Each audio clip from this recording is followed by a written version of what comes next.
paper. Of course, we'll have the normal prayer, and subsequently we'll go through the normal proceedings for the day, and we'll get to that motion ultimately, where the Finance Minister, Ken Ofori-Atta, will be reading before members what the budget statement is for the year. And ultimately, we'll get to know what the thinking of government is as to how 2020 fiscal consolidation, the fiscal expenditure would be, and what the appropriations are. But in the meantime, please make sure that for the period that you're watching us, you're getting interactive. Facebook Join Us on TV is always available for you. We are also streaming the live. So it makes the discussion very poignant, concise for you. And also to our Twitter handle, you can always give us more of your messages as well. But we have Mr. Joe Jackson. He's a financial analyst. He's also a consultant and always helps us with great analysis right here on the channel. He's right here. Good morning to you, sir. Good. Yeah. Good morning. Yeah, it's been a great time since we had the half-year review of the budget, and subsequently, just a year ago, the Finance Minister started with some great enthusiasm, but with a half-year, we saw that the rates had to be reviewed downwards, but for ultimate reasons. Would you say that it was one of the best things to do, looking at how the economy was performing and how the management also has been? Well, I don't think he had much of a choice. The mid-year review is to look at half year, what you've done, and set expectations for the rest of the year. So looking at what had happened before, he didn't have much of a choice. He had to revise downward some of his lofty expectations that he started the year with. I would say that there are some critical things we are looking forward to see in this budget. The key thing is that revenue mobilization has fallen way beyond expectations. Now, at the heart of all our problems is the amount of revenue we raise, right? And on the other hand, they've scraped the bottom of the barrel. If it was Wache, you say the council is gone. You've increased communication tax. You're taxing us more for energy. You're taxing us more for all the utilities, right? You've tweaked VAT and its related components. You cannot keep taxing, his challenge is that he cannot increase taxes for those who are paying already. So what we are looking for is innovation. It's practical measures to increase the tax net. Why do I say practical? For the last 3 years, every year the budget is read, there's talk about widening the tax net. And yet, year on year, it doesn't happen. And each time we run into problems, we go back and tax the same people all over again. So, what are we looking for? Innovative taxes, widening the net, and significantly improving our revenue collection. Otherwise, we are going to fall back into the bad old behavior of old. Look, let's get, and it's good that you mentioned all the related issues about us not being able to meet the revenue target. And it's happened consistently for 3 years now. Yes. Okay. And so we've seen that the GRA tends to do mop up towards the last quarter of the year just to make sure that we're able to grind and get or inch closer. But if we roll back 2017, the refrain, not only from the office of the Vice President himself and subsequently government communicators, was that in order for us to increase the tax net, we were going to deploy technology enough to reach the population that remain very much unreachable and untaxed. Those mainly, we do know, if you look at, you do the Minx testing, you do the dissecting of the population, you get to know that they are in the informal sector. And what have we done wrong with what may have been started with tin registration, etc., for which we still haven't gotten to the point where we've widened the tax net? Maybe the question should not be what we have done wrong, but what we have failed to do. Okay, what should they be then? 2017, we said a key pillar to increase the tax net will be national ID. It's been spasmodic. We have nowhere near the kind of coverage where we were supposed to get to 3 years down the line. We said there will be registration, Ghana Post registration, numbers assigned to everybody. It took off, but somewhere in the middle, the enthusiasm, the vim, has stalled. So what you have is that it's only informal because we can't identify them. It's only informal because we can't trace them. And the pillars of national ID and TIN numbers, especially GPS, those three were tied together.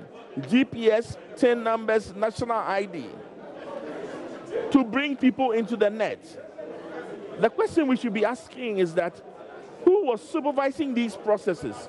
And why have they been allowed to lag for so long that 3 years into the regime, 3 years after we said we'll do it, all of them have been launched after a fashion, but none of them have reached the coverage, the effectiveness that is required to increase the tax net. Because the point is that it is reach, is that not it? Yes. Okay, so let's get to the bottom of the subject. We're here because we haven't been able to reach the populations that we can mop up enough from to meet the revenue targets.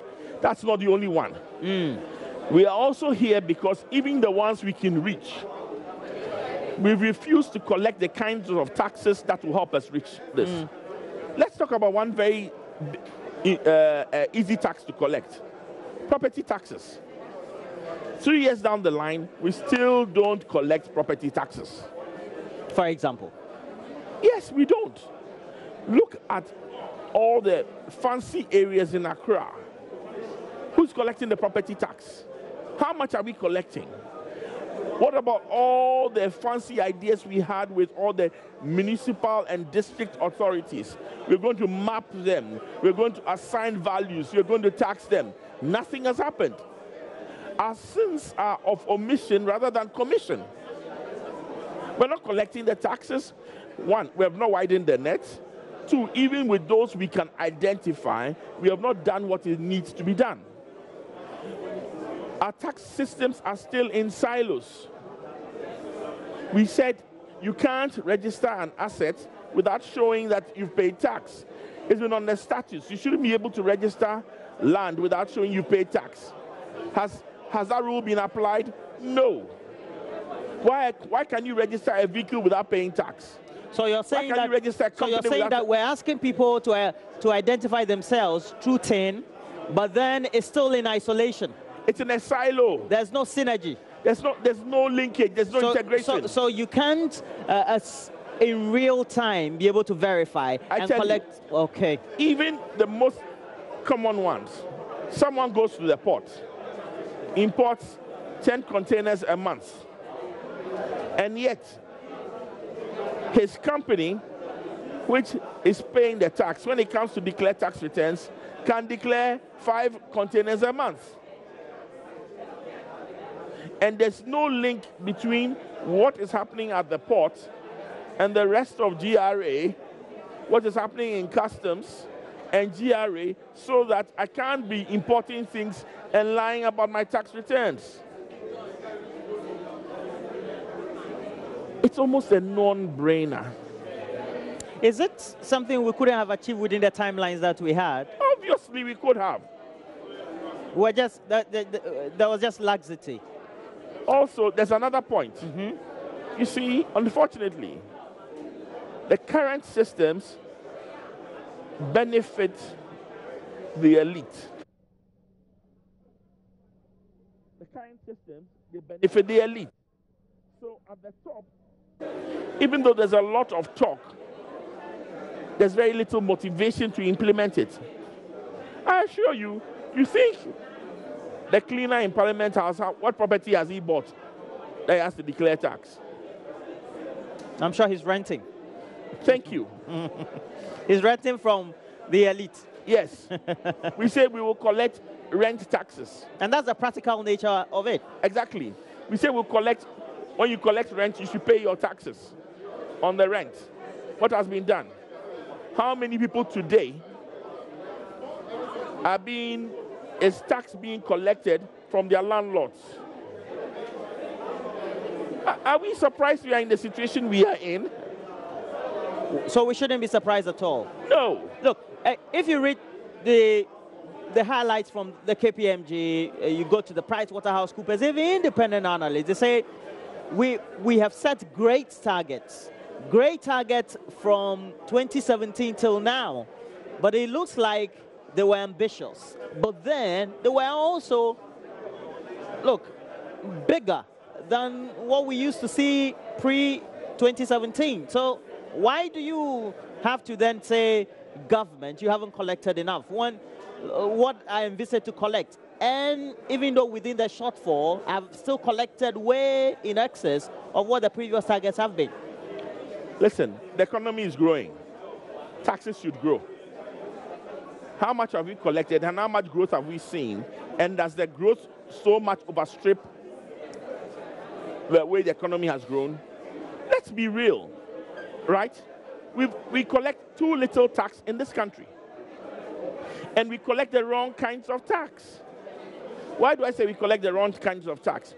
All the taxes we collect, we take the easy way out. We collect indirect taxes, communication tax, taxes on fuel, taxes on utilities, right? Tweaking VAT. They are all taxes that are regressive, that hit the poor more than they hit the rich. So are we surprised we are here? Right? And that's why I'm looking for innovation in tax, in revenue mobilization. I'm looking for some hard decisions. I'm looking for them going after the rich and taxing them. Going into 2020, how can we, looking at what the cycle has been in each budgetary year, which have been election years, to keep within the fiscal levels in terms of the expenditure, so that we don't record high deficits? Let me tell you what they are going to do. They're going to set even higher estimates, then fail to collect the taxes because they will say it is a political year. So they're going to set the estimates here, set the expenditure here, and by the time we know that the deficit is this bad, the election will be over. But they'll have the Ghanaian people to report to. Yes. When I have the power, I can then tell you what I need to tell you. That's the cycle. That's the same thing. Well, we saw that in 2012. Yes. It didn't help the Mahama-led administration in 2013. Well, the issue really is simply this. This tradition seems to be like we give each part of the divide 8 years, and then we get fed up, then we move to the other side of the divide. And I have no reason to think that that tradition will change. But back to what we're talking about, the budget. Watch out for excessively high revenue targets, which are not matched by practical, innovative ways to widen the tax net. I want to hear what he is going to say about tin numbers and integrating the systems. If you're not going to do all these things, I want to know about how you're going to roll out national ID quickly. I want to know about how you're going to get GPS everywhere. If you don't see those things, then we are going to be heading in the same direction. Set the targets high, fail to meet them, and end the year with a huge deficit. Since 2017, we've loaded the expenditure pattern with a lot of welfare spending. There's free SHSs, what we have to do for planting, for food and jobs, etc. Almost like giving freebies. But then thinking those expenditure would ultimately result in some ripple effects of production, and ultimately lead to some spending. But we haven't seen that. Yes. If we see an increment in social spending, what could be the implications? Let me tell you what we haven't done. We're a developing country, right? We are spending too little on infrastructure, on development expenditure, and spending too much on consumption. Remember also, the pot is tiny. The country is broke. We are broke. Don't look at me like that. This is a broke country. We spend 40% of our income servicing debt. We spend another 30% paying salaries. Then the little money that is left in the pot, we are consuming. Are you shocked that we are unable to fund infrastructure? That even when we announce fancy infrastructure programs, we are unable to give them the cash and the resources required to move it forward. So the program is announced, but there's no real resource for it. The program is launched, but there's no money put into it.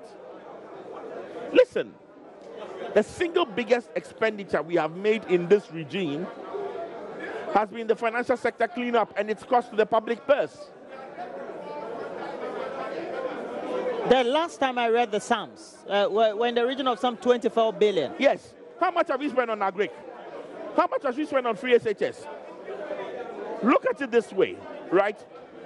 How much are we borrowing? Are we going to the Chinese to get? $2.5 billion. That's what, 15 billion cedis. How much have we spent on the financial sector cleanup? That's almost wiped out. Thank you. If you do the substitution. Yes. So why are we surprised that we are feeling that we are not? What we have is a certain level of growth at the top. Aren't we sounding too negative? We are sounding real. We are sounding real. We're not negative. We are full of hope. I have a lot of hope for this country. The day I lose hope is the day I die. But I also have to be real. Right? The first rule to solving your problems is facing up to your problems. The next rule is that there's no free lunch. As a nation, we have to take a decision. What do we want to do? Do we want to fund consumption or we want to fund roads? We can't do both.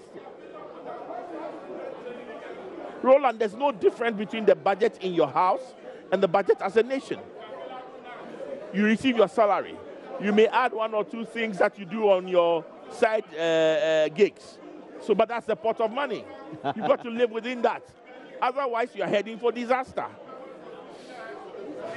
We're supposed to have seen a replica of growth in industry, knowing that the retail sector has always been dominating the performance index over the last 10 years. Now, the collapse of the financial sector because of the cleanup has resulted in some truncation in that growth of the retail sector, still nonetheless leading.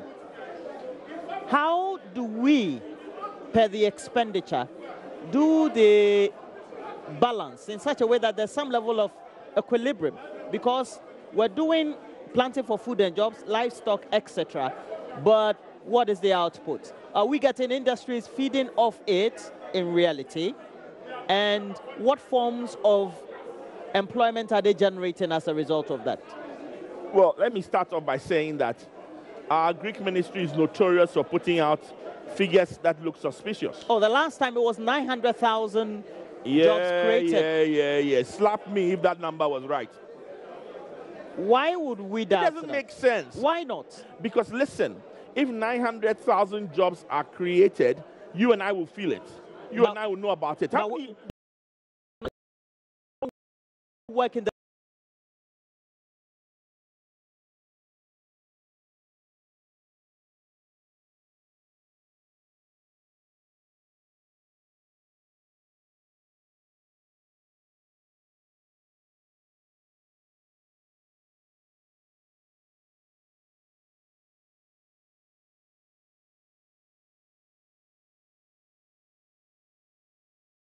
Do you know how much we spent in the 2 budgetary years on planting for food and jobs? I'm not talking about how much we spent. I'm talking about whether the jobs have been created. Why are there so many unemployed? Why are there so many underemployed? When almost 1 million people have been taken off the unemployment market. Is that for real? No. Now, if we have to get real... see, thank you. Let's get real. Okay, so if we have to get real, there's always a means of, as you, the finance people say, making sure you push liquidity around. Yes. Okay, so it means that you would have to spend so that consumer spending is increased. In the right places. If we have capital expenditure that has been made and that appropriation is well and good, and we take construction, for example, which seems to be the main means by which we can also increase spending. Yes. And 2 billion has been set aside to pay off arrears of contract or debt. Operative were set aside. Okay. How much has been really paid? Why shouldn't I be optimistic about it, even if it's set aside? Okay, you see, the thing is that it is not the setting aside that fixes the problem. It is real hard cash. It is not the rhetoric and fine talk that fixes the problem. So we need to get the liquidity moving around. Yes. The money being spent. Yes, but let me also explain something to you. It's easy to say that the financial sector has been fixed. Of course, the commercial banks are doing well, but do they lend to the real sectors of the economy, the SMEs? No. The people that lend to the SMEs are finance houses, savings and loans, rural banks, microfinance institutions. Can I call... Where are they? They've been decimated. Can I call the real sector the micro sector? Yes, SME sector. You see... From what you are painting, we seem to have a growth that is more like a pyramid. The growth is an inverted pyramid. The people at the top are enjoying, the people at the bottom are suffering because there's no transmission mechanism. But we have more people at the bottom. Thank you. That's why there's growth, but we are not seeing development. That looks frightening. You see, let me tell you something. The finance minister, when he quotes his numbers today, he'll come and tell you about how GDP has gone up, inflation has gone up, and this has happened, and this has happened. But that's true. It is true. Go and get the Monetary Policy Committee report. I've been reading it the last couple of days. It's true. And it tells you excessively about inflows, foreign direct investment. Yes. But ask yourself, how much of this is trickling down to the man? Well, they come. We have good oil blocks that has been given to great investors. So a lot of inflows come in there. The Chinese are spending. The oil money all goes out.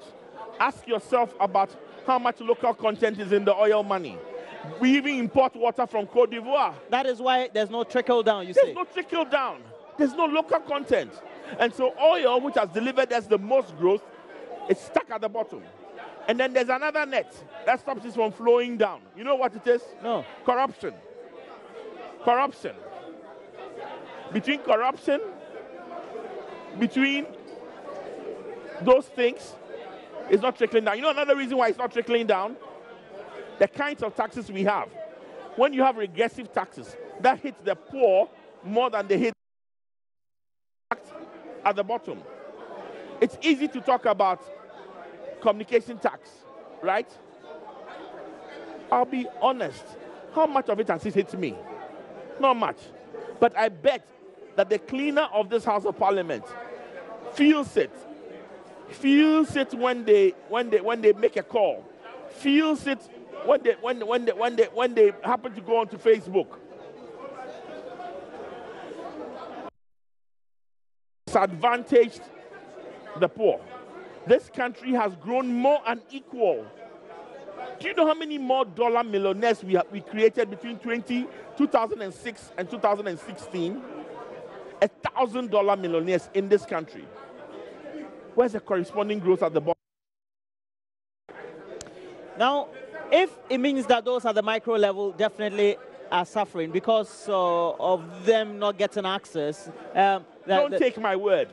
Walk down the street and ask people what is happening. The collapse of the financial sector, etc. Does it mean that maybe government is not seeing it or hasn't done the right service to, or they are just glossing over? You see, here's the thing.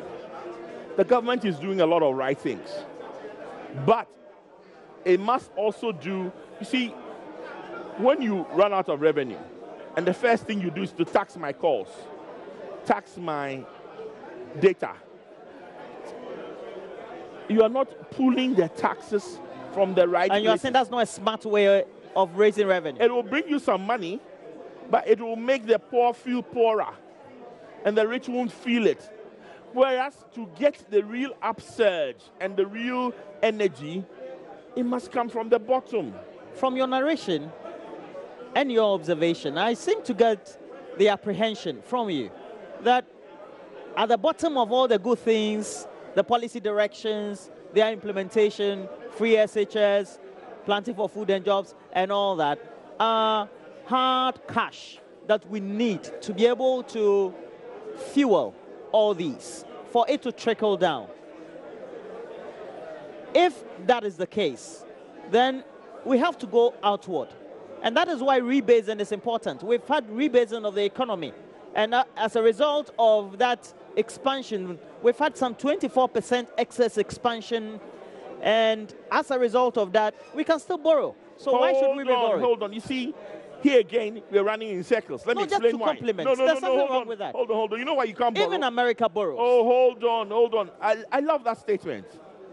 America has borrowed over 100% of its GDP, right? Ghana has only borrowed for 60% of its GDP. We should borrow more. Guess what you are missing out on? America spends only 6% of its public revenue in servicing debt. We spend 40%. And that's the problem. The problem of us not being able to borrow is because we are not collecting enough taxes. And so the borrowing gap does not really exist because we spend too much of our revenue servicing the debt. And that's the difference between us and the developed world. Yes. Because they are able to generate. They are able to generate because they collect more taxes. They are able to generate because their borrowing also costs them less. Our borrowing costs are high. And their production levels are also high. Thank you. So you see, it's not as simple as telling me America borrows. America has borrowed over 110% of its GDP. Yeah. America spends 6% of all its public revenue servicing its debt. Ghana, we've only borrowed, 60% of our GDP, and yet we spend 40% of our... Ghana is one of the poorest debt collectors in West Africa. I'll send you a graph. You see, Roland, remember what I said the first thing. Let's see how we are going to improve revenue mobilization, because even our ability to borrow will hinge on that. What have we done wrong so far since next year will be 10 years when we started drilling, not only discovering, but drilling in commercial quantities. The oil that we found in as deposit we found in our wells. What haven't we done well by way of the planning? Okay. So that we could have gotten more. Okay, it's the sense by way of the margins. Omission rather than commission. Again? Yes. Why haven't we improved local content? But we have a law. Why haven't we done that?